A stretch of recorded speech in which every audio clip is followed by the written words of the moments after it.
ছাত্ররা আমরা আজকে দেখব টেস্ট পেপার 148 পেজের ম্যাপ পয়েন্টিং।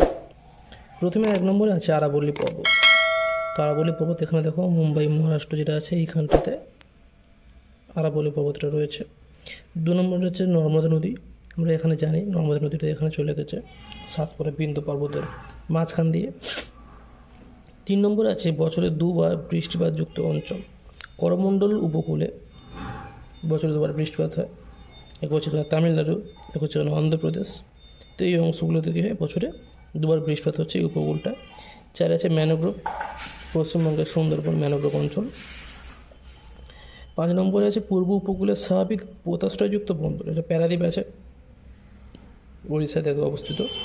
6 আছে প্রধান কৃষ্ণ মৃত্তিকা অঞ্চল। এই অংশটা পুরোটা অ্যাকচুয়ালি শুধু এইটুকু না, কৃষ্ণ মৃত্তিকাটা এইগুলো পর্যন্ত আসবে, এইগুলো আরও বিস্তৃত হবে, কিন্তু যেহেতু এটি প্রধান কৃষ্ণ মৃত্তিকা তো সেই জন্য আমি এই অংশটা প্রধান কৃষ্ণ মৃত্তিকা অঞ্চল মার্ক করেছি। 7 আছে কফি উৎপাদক অঞ্চল। এইখানে দেখো গোয়ার নিচে এই যে অংশটা আছে, এই অংশটা কী হচ্ছে কফি উৎপাদক প্রধান অঞ্চল। 8 পশ্চিমবঙ্গের তৈল রসায়ন শিল্পকেন্দ্র, যে কোনো একটি পশ্চিমবঙ্গ তাহলে যেটা হলদিয়া, এই অংশটা হলদিয়া অবস্থিত করেছে। এরপরে আছে 9 প্রধান প্রশাসনিক কেন্দ্র। ভারতের প্রশাসনিক কেন্দ্র হচ্ছে দিল্লি, এই অংশটা প্রধান।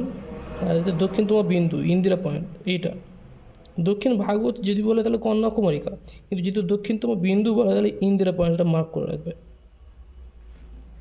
আমাদের এই পুরো টেস্ট পেপারটা আমরা কভার করব, পুরো টেস্ট পেপারটা আমরা শেষ করবো ম্যাপ পয়েন্টিং দিয়ে।